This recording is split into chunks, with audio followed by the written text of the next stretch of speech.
നമസ്കാരം.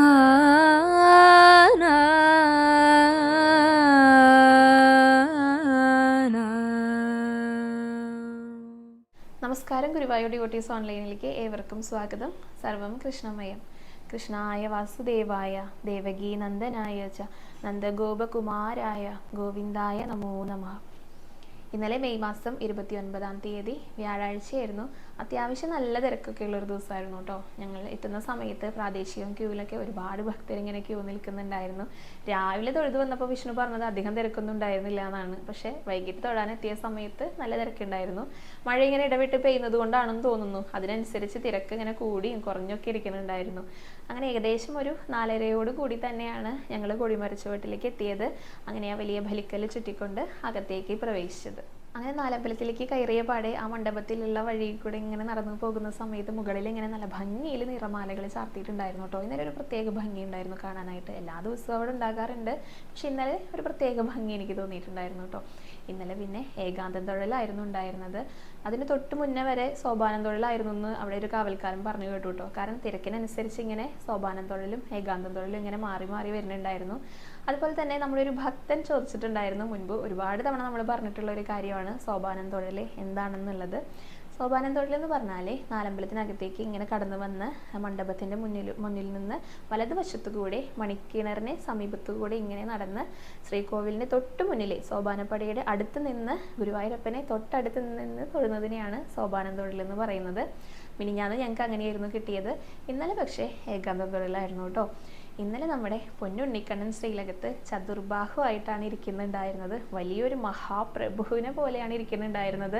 4 കൈകളിൽ ഇങ്ങനെ ശംഖും ചക്രവും ഗദവും പത്മവും ഒക്കെ കൂടിയിട്ടാണ് ഇരിക്കുന്നതെങ്കിലും കൂടെ മുഖത്ത് ആ ഒരു ചെറിയ കുട്ടിയുടെ നിഷ്കളങ്കമായ മുഖമാണ് കേട്ടോ കാണാനുണ്ടായിരുന്നത്. നല്ല കുട്ടിത്തുള്ള മുഖമായിരുന്നു. ഏകദേശം ഒരു 3-3.5 വയസ്സ് പ്രായം ഉണ്ടായിരിക്കും. ഇങ്ങനെ മഹാപ്രഭു ആണെങ്കിലും ഞാൻ നിങ്ങളുടെയൊക്കെ ഉണ്ണിയാണ് എന്നുള്ള രീതിയിൽ തന്നെയായിരുന്നു കേട്ടോ ശ്രീ ഗുരുവായൂരപ്പൻ ഇന്നലെ ശ്രീലകത്ത് ഇരിക്കുന്നുണ്ടായിരുന്നത്. നല്ല ഭംഗിയിൽ ഇങ്ങനെ ചാർത്തിയിട്ടുണ്ടായിരുന്നു. പുറത്ത് ചെറിയൊരു മഴക്കാറിൻ്റെ ആ ഒരു ഇരുട്ടൊക്കെ ഉണ്ടായിരുന്നത് കൊണ്ട് തന്നെ ഉള്ളിൽ ആ നെയ്വിളക്കിൻ്റെ ആ ശോഭയിലെ നമ്മുടെ പൊന്നുണ്ണിക്കണ്ണൻ മഹാപ്രഭുവായിട്ട് നമ്മളോടൊക്കെ ഇങ്ങനെ പുഞ്ചിരിച്ച് നിൽക്കുന്ന ഒരു രീതിയിലായിരുന്നു ഇന്നലെ ശ്രീലകത്ത് നമ്മുടെ പൊന്നുണ്ണിക്കണ്ണൻ ഉണ്ടായിരുന്നത്.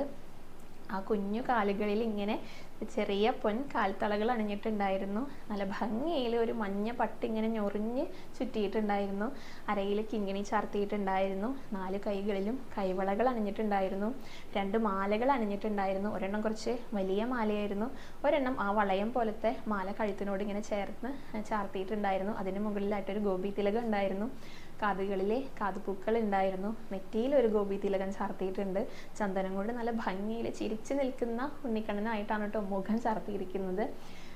ഒരു പൊന്നിൻ കിരീടം ചൂടിയിട്ടുണ്ട്. അതിന് മുകളിലായിട്ട് 2 തിരുമുടിമാലകൾ ഇന്നലെ ഭഗവാൻ ഉണ്ടായിരുന്നു. രണ്ടും ഒരേപോലത്തെ ആയിരുന്നു കേട്ടോ. താമരയിതളും തെച്ചിയും ഇങ്ങനെ ഇടകലർന്ന് കോർത്തിട്ടുള്ള 2 തിരുമുടിമാലകളായിരുന്നു ഇന്നലെ ഭഗവാൻ ഉണ്ടായിരുന്നത്. അതുപോലെ തന്നെ ഉണ്ടമാലകളും 2 ഉണ്ടായിരുന്നു. ആദ്യത്തെ ഭഗവാനോട് ചേർന്ന് കിടക്കുന്ന ഉണ്ടമാല എന്ന് പറയുന്നത് കുറച്ച് തുളസി, പിന്നെ തെച്ചി, പിന്നെ തുളസി, പിന്നെ ഒരുപാട് ഇങ്ങനെ നീണ്ടിട്ട് ഇങ്ങനെ വെളുത്ത പൂക്കൾക്കിടയിൽ തെച്ചിപ്പൂവ് ഇങ്ങനെ ഇടകലർന്ന് ഇങ്ങനെ നല്ല ഭംഗിയിൽ കുത്തുകുത്തു പോലെ കോർത്തിട്ടുള്ളതായിരുന്നു. പിന്നെ തുളസി, പിന്നെ തെച്ചി, അങ്ങനെ നല്ല ഭംഗിയുള്ള നല്ലൊരു ഉണ്ടമാലയായിരുന്നു ഭഗവാൻ ഇങ്ങനെ ചേർന്ന് കിടക്കുന്നുണ്ടായിരുന്നത്. വേറൊരു ഉണ്ടമാല എന്ന് പറയുന്നത് കുറച്ച് തുളസി കോർത്ത്, പിന്നീട് ഒരുപാട് ഇങ്ങനെ തെച്ചി ഇങ്ങനെ അടുത്തടുത്ത് കോർത്ത്, പിന്നെയും കുറച്ച് തുളസി കോർത്തിട്ടുള്ള വേറൊരു തരത്തിലുള്ള ഉണ്ടമാലയായിരുന്നു ഇന്നലെ ഭഗവാൻ ഉണ്ടായിരുന്നത്. അങ്ങനെ ഈ ഉണ്ടമാലകളും തിരുമുടിമാലകളും ആഭരണങ്ങളും എല്ലാതും അണിഞ്ഞ് ചതുർബാഹുവായി നമ്മളെ എല്ലാം സംരക്ഷിക്കാനായിട്ട് നിൽക്കുന്ന ഒരു പൊന്നുണ്ണിയായിട്ടാണ് ഇന്നലെ നമ്മുടെ ഗുരുവായൂരപ്പൻ ശ്രീലകത്തുണ്ടായിരുന്നത്. അപ്പോൾ ഇന്നലെയും ചതുർബാഹുവായിട്ടുള്ള ഗുരുവായൂരപ്പനെ കണ്ടപ്പോൾ മുൻപൊരു ദിവസവും ഇതുപോലെ ചതുർബാഹുവായിട്ട് വന്നിട്ടുണ്ടായിരുന്നു. അപ്പോൾ അതാണ് കേട്ടോ എനിക്ക് ഓർമ്മ വന്നത്. തീർച്ചയായും ഭഗവാൻ നമ്മളെ സംരക്ഷിക്കാനായിട്ടാണ്, നമ്മുടെ രക്ഷയ്ക്കായിട്ട് തന്നെയാണ് എത്തിയിരിക്കുന്നതെന്ന് ഊട്ടി ഉറപ്പിക്കുന്ന രീതിയിലുള്ള അലങ്കാരമായിരുന്നു ഇന്നലെ. നമുക്കറിയാലേ, നമുക്ക് ഇപ്പോൾ നമ്മുടെ ഗുരുവായൂരപ്പൻ്റെ അനുഗ്രഹവും സഹായവും ഒക്കെ കൂടുതൽ ആവശ്യമുള്ളൊരു സമയമാണ്. കാരണം മഴയൊക്കെ തുടങ്ങി, മഴക്കെടുതികളും തുടങ്ങി. ഇന്നലെ ന്യൂസിലൊക്കെ പറയുന്നുണ്ടായിരുന്നു നമ്മുടെ ലാലാമ്മയുടെ വീടിനവിടെ തിരുവനന്തപുരത്ത് നല്ല ശക്തമായ കാറ്റും മഴയൊക്കെ ഉണ്ടായിരുന്നു. കേരളത്തിൻ്റെ തെക്കൻ ജില്ലകളിലെല്ലാം അങ്ങനെ തന്നെയായിരുന്നു കേട്ടോ. ഒരുപാട് നാശനഷ്ടങ്ങൾ ഉണ്ടായിട്ടുണ്ടായിരുന്നു. അപ്പോൾ അവിടെ താമസിക്കുന്നവർക്കെല്ലാം നല്ലൊരു പ്രാർത്ഥന വേണ്ട ഒരു സമയമാണ് ഇപ്പോൾ. അപ്പോൾ നമ്മുടെ ഈ ഗ്രൂപ്പിലുള്ള എല്ലാവരും, നമ്മുടെ വീഡിയോ കാണുന്ന എല്ലാവരും, അവർക്കെല്ലാം വേണ്ടി, നമുക്ക് എല്ലാവർക്കും വേണ്ടി ഗുരുവായൂരപ്പനോട് നന്നായി പ്രാർത്ഥിക്കണം കേട്ടോ. എല്ലാവരും പ്രാർത്ഥിക്കുന്നുണ്ടെന്ന് അറിയാം, എന്നാലും പ്രാർത്ഥന നല്ല ശക്തമായി തന്നെ ഗുരുവായൂരപ്പനിലേക്ക് എത്തിച്ചേരട്ടെ. എപ്പോഴും നമ്മൾ നല്ല വിശ്വാസത്തോടു കൂടെ പ്രാർത്ഥിക്കുക. ഗുരുവായൂരപ്പ എപ്പോഴും ഞങ്ങളുടെ കൂടെ ഉണ്ടായിരിക്കണേ, ഏത് പ്രതിസന്ധി ഘട്ടങ്ങളിലും അങ്ങ് ഞങ്ങളുടെ കൂടെ എത്തിയിരിക്കണേ എന്ന് പ്രാർത്ഥിക്കുക. എപ്പോഴും നമുക്കൊരു സംശയം അല്ലെങ്കിൽ ഒരു ചോദ്യചിഹ്നം നമ്മുടെ മനസ്സിൽ ഉണ്ടാകാത്ത തരത്തിൽ, ഞാൻ എന്തൊക്കെ പ്രാർത്ഥിക്കുന്നുണ്ട് ഗുരുവായൂരപ്പ, എന്തേ നീ എന്നെ കാണാത്തത്, ഞങ്ങളുടെ രക്ഷയ്ക്കായിട്ട് നീ വരില്ല എന്നുണ്ടോ, അങ്ങനെ യാതൊരു സംശയവും വേണ്ട കേട്ടോ. ഉറച്ച് വിശ്വസിക്കുക, ഉറച്ച് പ്രാർത്ഥിക്കുക. തീർച്ചയായിട്ടും ഗുരുവായൂരപ്പൻ നമ്മുടെ കൂടെ തന്നെ വരും. ഗുരുവായൂരപ്പന് സാധിക്കാത്തതായിട്ട് ഒന്നുമില്ല കേട്ടോ. അങ്ങനത്തെ ഒരു കഥ ഞാനിപ്പോൾ പറയാം. ഒരിക്കൽ നമ്മുടെ ബ്രഹ്മാവ് ശ്രീകൃഷ്ണനെ ഒന്ന് പരീക്ഷിക്കാനായിട്ട് തീരുമാനിച്ചു. എല്ലാം ചെയ്യാൻ കഴിവുള്ള ഒരാളല്ലേ, അപ്പോൾ എൻ്റെ അടുത്ത് ജയിച്ച് നിൽക്കാനായിട്ട് നമ്മുടെ കണ്ണന് സാധിക്കുമോ എന്നറിയാനായിട്ട് ഒരു ചെറിയൊരു പരീക്ഷണത്തിന് അദ്ദേഹം മുതിർന്നു കേട്ടോ. ഒരിക്കൽ വൃന്ദാവനത്തിലുള്ള എല്ലാ ചെറിയ കുട്ടികളെയും അവിടെയുള്ള കന്നുകാലികളെയും പൈക്കിടാങ്ങളെയും എല്ലാം എടുത്തു കൊണ്ടുപോയി നമ്മുടെ ബ്രഹ്മാവ് ബ്രഹ്മലോകത്തിൽ ഇങ്ങനെ ഒളിപ്പിച്ചു വെച്ചു, കണ്ണൻ കാണാതെ. അപ്പോൾ ഇവരെല്ലാം കാണാതെ ഇനി കണ്ണൻ എന്ത് ചെയ്യും, എങ്ങനെയാണ് ആ സിറ്റുവേഷൻ കണ്ണൻ മാനേജ് ചെയ്യാന്ന് അറിയാനായിട്ട് ബ്രഹ്മാവ് ഇങ്ങനെ വെയിറ്റ് ചെയ്തിരുന്നു കേട്ടോ. അപ്പോൾ നമ്മുടെ കണ്ണനാകട്ടെ എല്ലാ ദിവസവും ഉണരുന്നത് തന്നെ ഈ പൈക്കിടാങ്ങളുടെ ശബ്ദവും കരച്ചിലും അവരുടെ ആ കുഞ്ഞു മണിനാദങ്ങളൊക്കെ കേട്ടുകൊണ്ടാണ് ഉണരുന്നത്. അപ്പം അന്നേ ദിവസം ഉണർന്നപ്പോൾ ഈ ശബ്ദം ഒന്നും കേൾക്കാനില്ല കേട്ടോ. അതുപോലെ തന്നെ കുട്ടികളുടെ കരച്ചിലൊന്നും കേൾക്കാനില്ല, യാതൊരു ബഹളവും ഇല്ലാത്ത പോലത്തെ ഒരു അന്തരീക്ഷം. അങ്ങനെ കണ്ണനെ മനസ്സിലായി എന്തോ സംഭവിച്ചിട്ടുണ്ടെന്ന്. അങ്ങനെ കണ്ണൻ എന്നും കളിക്കാറുള്ള ആ സ്ഥലത്തേക്ക്, കളിസ്ഥലത്തേക്ക് എത്തിയപ്പോൾ അവിടെ എങ്ങും ആരെയും കാണാനില്ല, എങ്ങും നിശബ്ദത മാത്രം കേട്ടോ. അപ്പോൾ ഉറപ്പിച്ചു എന്തോ കാര്യമായിട്ട് സംഭവിച്ചിട്ടുണ്ട്. നമ്മുടെ കണ്ണന് ഇതെല്ലാം വളരെ ഈസി ആയിട്ട് കണ്ടുപിടിക്കാനായിട്ട് സാധിക്കൂലേ. അദ്ദേഹത്തിന് മനസ്സിലായി ഇതെല്ലാം ബ്രഹ്മാവിൻ്റെ കളികളാണെന്ന് മനസ്സിലായി. എന്താ ചെയ്തതെന്നറിയോ നമ്മുടെ കണ്ണൻ? നമുക്കറിയാലോ നമ്മുടെ കണ്ണന് സാധിക്കാത്തതായിട്ട് ഒന്നുമില്ല. കണ്ണൻ ഈ കുട്ടികളുടെ എല്ലാം രൂപം സ്വീകരിച്ച് അവരുടെ ഗൃഹങ്ങളിലേക്ക് പോയി. അതേപോലെ തന്നെ ഈ കന്നുകാലികളുടെയും ചെറിയ പൈക്കിടാങ്ങളുടെയും എല്ലാ രൂപം സ്വീകരിച്ച് അവരവരുടെ ഗൃഹങ്ങളിലേക്കും പോയി. അപ്പോൾ എന്താ മാറ്റം സംഭവിച്ചേ? യാതൊരു മാറ്റവും ഇല്ല. വീട്ടിൽ എല്ലാ കുട്ടികളും വീട്ടിൽ തന്നെയുണ്ട്, എല്ലാ കന്നുകാലികളും വീട്ടിൽ തന്നെയുണ്ട്. അപ്പോൾ വീട്ടുകാർ നോക്കുമ്പോൾ എന്താ, യാതൊരു മാറ്റവും ഇല്ല. അവരറിയുക പോലും ചെയ്തില്ല ഇങ്ങനെ ഒരു കാര്യം നടന്നു എന്നുള്ളത്. കണ്ണനും അതെ, യാതൊന്നും അറിയാത്ത മട്ടിൽ കണ്ണൻ്റെ ആ ദിനചര്യകളിലേക്കും കടന്നു.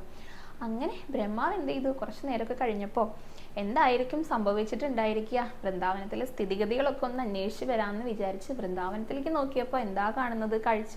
അവിടെ യാതൊരു മാറ്റവും ഇല്ല. കുട്ടികളൊക്കെ അവരുടെ ഗൃഹങ്ങളിലുണ്ട്, അതുപോലെ തന്നെ കന്നുകാലികളെല്ലാം ഇങ്ങനെ മേഞ്ഞ് നടക്കുന്നുണ്ട്. എല്ലാവരും നല്ല ഹാപ്പി ആയിട്ടാണ് നടക്കുന്നത്. കണ്ണനും അവിടെ തന്നെ ഇരിക്കുന്നുണ്ട്, യശോദാമ്മ കൊടുക്കുന്ന വെണ്ണ ഇങ്ങനെ വാരി വാരി കഴിക്കുന്നുണ്ട്. യാതൊരു മാറ്റവും ഇല്ല. അപ്പോഴാണ് ബ്രഹ്മാവിന് മനസ്സിലായത്, ഞാൻ ഇത്ര നേരം കളിച്ചുകൊണ്ടിരുന്നത് കണ്ണനോടാണ്, കണ്ണന് സാധിക്കാത്തതായി ഒന്നുമില്ലല്ലോ. അപ്പോൾ ബ്രഹ്മാവിന് മനസ്സിലായി, ഞാനാണ് തെറ്റി ചെയ്തത്. എന്തായാലും കണ്ണനോട് മാപ്പ് ചോദിക്കാം, ഇനി ഇത് ആവർത്തിക്കില്ല എന്ന് പറയാമെന്ന് പറഞ്ഞിട്ട് ബ്രഹ്മാവ് നമ്മുടെ കണ്ണന് മുന്നിൽ മാപ്പ് ചോദിക്കാനുണ്ടായത് കേട്ടോ. അങ്ങനെ തിരികെ കുട്ടികളെയെല്ലാം അവരുടെ ഗൃഹങ്ങളിലേക്ക് കൊണ്ടുവന്നു. കന്നുകാലികളെയും കുഞ്ഞു പൈക്കിടാങ്ങളെയും ഒക്കെ തിരികെ ഏൽപ്പിച്ച് ബ്രഹ്മാവ് തിരിച്ചുപോയി. അപ്പോൾ ഇതിൽ നിന്ന് നമുക്ക് എന്താ മനസ്സിലാക്കേണ്ടത്? നമ്മുടെ കണ്ണനെ, നമ്മുടെ പൊന്നു ഗുരുവായൂരപ്പനെ സാധിക്കാത്തതായി ഒന്നുമില്ല. നമ്മളെല്ലാവരും നന്നായി വിശ്വസിച്ചാൽ മാത്രം മതി. അവിടെയുള്ള എല്ലാ ഗ്രാമവാസികളും ചെറിയ കുട്ടികളടക്കം എല്ലാവരും കണ്ണനെ പൂർണ്ണമായി വിശ്വസിച്ചു പോന്നിരുന്ന വ്യക്തികളായിരുന്നു. അതുകൊണ്ട് തന്നെ അവരുടെ എല്ലാ രക്ഷയ്ക്കായിട്ട് ശ്രീ ഗുരുവായൂരപ്പൻ, നമ്മുടെ പൊന്നുണ്ണിക്കണ്ണൻ എത്തുകയാണ് ചെയ്തത്. ഇത്രമാത്രം ചിന്തിച്ചാൽ മതി. എപ്പോഴും പ്രാർത്ഥിക്കുമ്പോൾ വിശ്വസിച്ച്, ഉറച്ച് വിശ്വസിച്ച്, മനസ്സ് ചഞ്ചലമാകാതെ പ്രാർത്ഥിക്കാനായി ശ്രമിക്കൂ കേട്ടോ.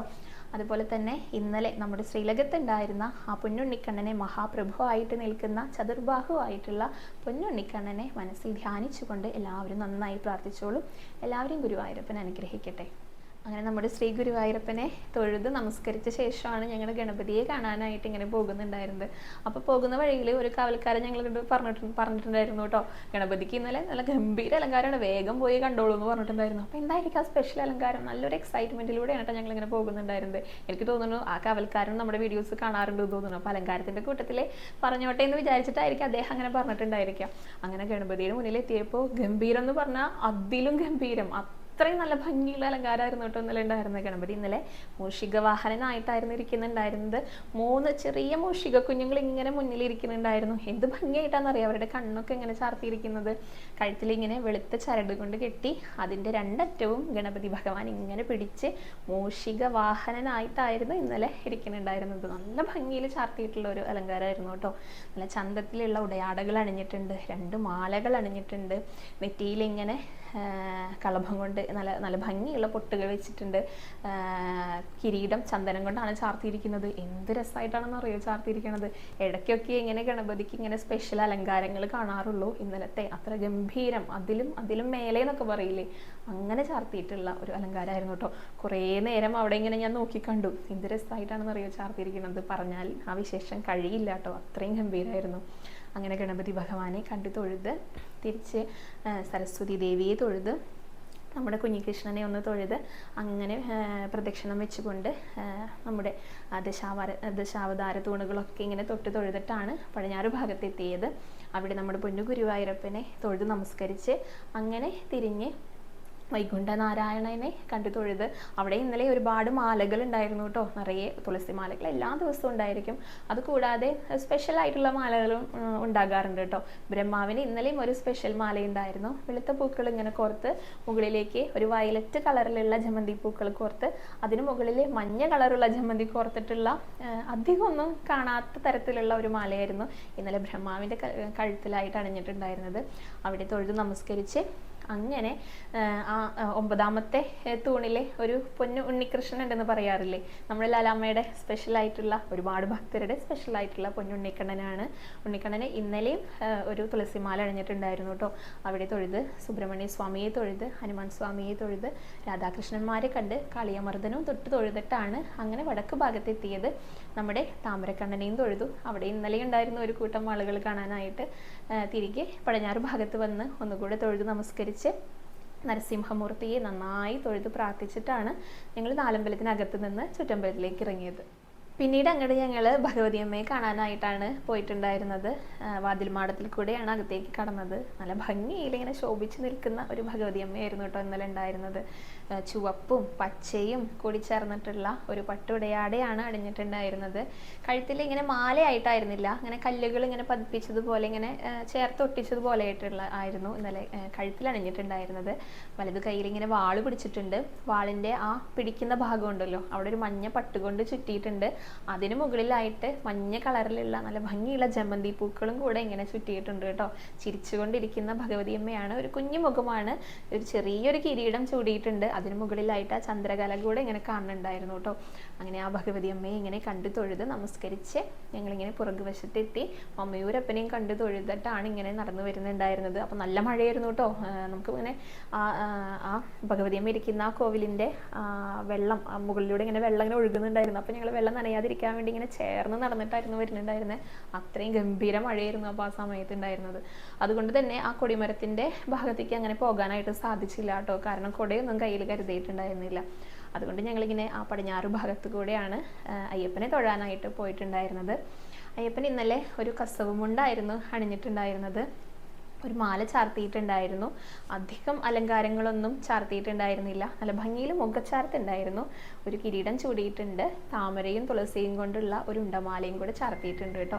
അങ്ങനെയായിരുന്നു അയ്യപ്പൻ ഇന്നലെ ഇരിക്കുന്നുണ്ടായിരുന്നത്. അവിടെ കണ്ട് തൊഴുത് നമസ്കരിച്ച് നമ്മുടെ കൂത്തമ്പലത്തിലും ഒന്ന് കണ്ട് തൊഴുതിന് ശേഷമാണ് ഞങ്ങൾ അങ്ങനെ നടന്നുകൊണ്ട് പടിഞ്ഞാറ് ഭാഗത്തെത്തി. ദീപസ്തംഭത്തിന് മുകളിലുള്ള ആ പൊന്നുണ്ണിക്കണ്ണനെ ഓടക്കുഴൽ വിളിച്ചു നിൽക്കുന്ന നമ്മുടെ മുരളീധരനെ ഒന്ന് കണ്ട് തൊഴുന്നതിന് ശേഷമാണ് അവിടെ നിന്ന് അങ്ങനെ കൊടിമരത്തിൻ്റെ അവിടേക്ക് എത്താനായിട്ട് ഞങ്ങളൊന്ന് ശ്രമിച്ചു നോക്കി കേട്ടോ. മഴയൊക്കെ പെയ്യുന്നുണ്ടെങ്കിലും കൂടെ കയ്യൊക്കെ തലയിൽ വെച്ച് കൊടിമരത്തിൻ്റെ ചുവട്ടിലേക്ക് ഇങ്ങനെ ഓടിയിട്ടാണ് എത്തിയിട്ടുണ്ടായിരുന്നത്.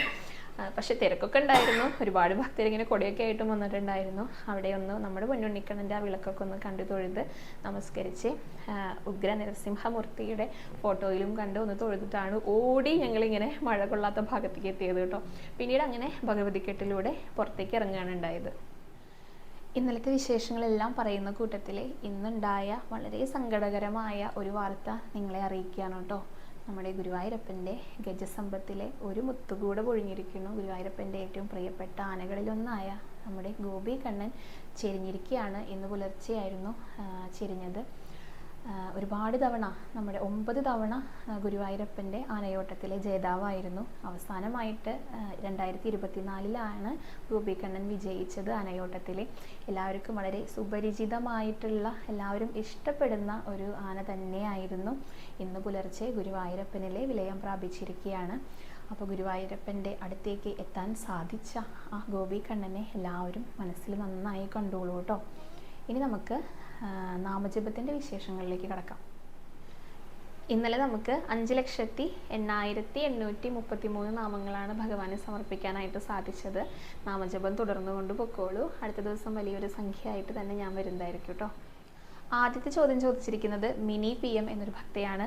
ഗുരുവായൂരപ്പൻ്റെ വെള്ളി ലോക്കറ്റുകൾ എന്നു മുതലാണ് ലഭ്യമാകുക എന്ന് ചോദിച്ചിട്ടുണ്ട് കേട്ടോ. കൃത്യസമയത്താണ് മിനി ചേച്ചി ചോദിച്ചിരിക്കുന്നത്. 100 കിലോ വെള്ളി ലോക്കറ്റാണ് ദേവസ്വം ഭക്തർക്കായിട്ട് ഒരുക്കി വെച്ചിട്ടുള്ളത്.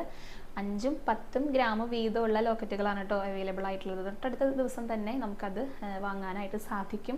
മുൻപ് ഒരു വീഡിയോയിൽ ഞാൻ പറഞ്ഞിട്ടുണ്ടായിരുന്നു, സ്വർണ്ണ ലോക്കറ്റിനെ പറ്റി ചോദിച്ച സമയത്ത് പറഞ്ഞിട്ടുണ്ടായിരുന്നു വെള്ളി ലോക്കറ്റ് ഇപ്പോൾ അവൈലബിൾ അല്ല എന്നുള്ളത്. കഴിഞ്ഞ 3 മാസമായിട്ട് വെള്ളി ലോക്കറ്റുകൾ ഉണ്ടായിരുന്നില്ല. ഇനി വരുന്ന ദിവസങ്ങളിലെല്ലാം തന്നെ നിങ്ങൾക്കത് വാങ്ങാനായിട്ട് സാധിക്കും. അത്രയും അധികം ലോക്കറ്റുകൾ ഇവിടെ ദേവസ്വം ഒരുക്കി വെച്ചിട്ടുണ്ട് കേട്ടോ. ഇനി അടുത്ത ചോദ്യത്തിലേക്ക് കടക്കാം. അടുത്ത ചോദ്യം ചോദിച്ചിരിക്കുന്നത് ധ്വനി ചേച്ചിയാണ്.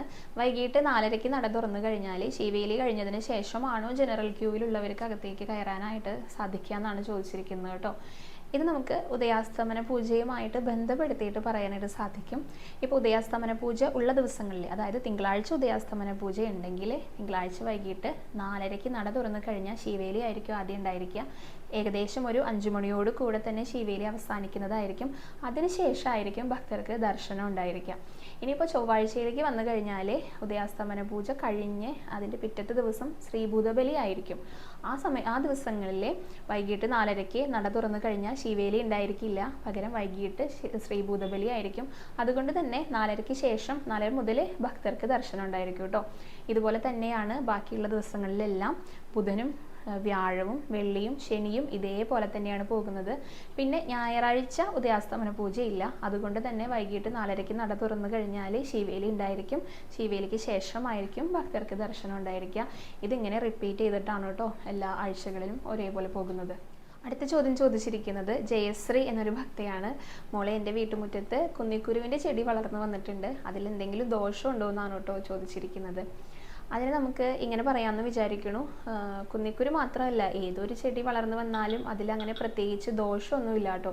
നമ്മൾ എങ്ങനെയാണ് അതിനെ കൈകാര്യം ചെയ്യുന്നത് അതിലാണ് അതിൻ്റെ ഗുണവും ദോഷമൊക്കെ ഇരിക്കുന്നത്. ഇപ്പോൾ ചെറിയ കുട്ടികളൊക്കെ ഉള്ള വീടുകളാണെങ്കിൽ കുന്നിക്കുരു അറിയാതെ വിഴുങ്ങുകയോ അല്ലെങ്കിൽ എങ്ങനെയെങ്കിലും അത് അരച്ചിട്ടുള്ള ആ ഒരു പാകത്തിൽ കുട്ടികളുടെ വയറിനകത്തേക്ക് ചെല്ലുകയാണെങ്കിൽ അത് വിഷമായിട്ടായിരിക്കും പ്രവർത്തിക്കുക. അല്ലാത്ത പക്ഷം നമുക്ക് ഒന്നും പേടിക്കേണ്ടതായിട്ടില്ല കേട്ടോ. അതൊരു കൗതുകമുള്ള ഒരു വസ്തു അല്ലെങ്കിൽ കാണാൻ ഭംഗിയുള്ള കളിക്കാനെടുക്കുന്ന ഒരു ചെടിയാണ് എന്നുള്ള രീതിയിൽ മാത്രം അതിനെ കണക്കാക്കിയാൽ മതിയായിരിക്കും കേട്ടോ. അടുത്ത ചോദ്യം ചോദിച്ചിരിക്കുന്നത് ശ്രീദേവി എന്നൊരു ഭക്തയാണ്. ഗോപിക വസ്ത്രാപഹാരി ആയിരിക്കുന്ന കൃഷ്ണൻ, അതുപോലെ തന്നെ ബാണാസുര യുദ്ധം എന്നീ രംഗങ്ങൾ ഏത് കൃഷ്ണനാട്ടം കളിയിലാണ് ഉള്ളതെന്നാണ് കേട്ടോ ചോദിച്ചിരിക്കുന്നത്. ആദ്യത്തേത് പറയാം. ഗോപികമാരുടെ വസ്ത്രങ്ങളെല്ലാം അപഹരിച്ച് കൊണ്ടുപോകുന്ന ആ കൃഷ്ണലീല വരുന്നത് 2ാമത്തെ കളിയായിട്ടുള്ള കാളിയമർദ്ദനത്തിലാണ്. ചേലജാലം എന്നാണ് കേട്ടോ ആ രംഗത്തിന് പറയുന്ന പേര്. അതായത് ഗോപികമാരുടെ വസ്ത്രങ്ങളെല്ലാം അപഹരിച്ചു കൊണ്ടുപോകുന്ന ആ രംഗത്തിന് പറയുന്ന പേര് ചേലജാലം എന്നാണ്. അത് കാളിയമർദ്ദനം കഥയിലാണ് കേട്ടോ ഉള്ളത്. ഇനി 2ാമത്തേത് ബാണാസുരയുദ്ധം വരുന്നത് ബാണയുദ്ധം കൃഷ്ണനാട്ടത്തിലാണ്. അത് 6ാമത്തെ കളിയായിട്ടാണ് വരുന്നത്. ബാണൻ്റെ ഒരുപാട് കൈകളുള്ള ഒരു വ്യക്തിയാണ് ബാണൻ. ഏകദേശം 1000 കൈകളുണ്ടെന്നാണ് പറയുന്നത്. അതിൽ 2 എണ്ണം ഒഴികെ ബാക്കിയെല്ലാം ഭഗവാൻ ശ്രീകൃഷ്ണൻ അറുത്തു മാറ്റിയതിന് ശേഷം ബാണൻ്റെ അഹങ്കാരങ്ങളെല്ലാം നശിപ്പിച്ച് മാറ്റുന്ന ആ ഒരു രംഗം വരുന്നത് ബാണയുദ്ധം കൃഷ്ണനാട്ടം കളിയിലാണ് കേട്ടോ.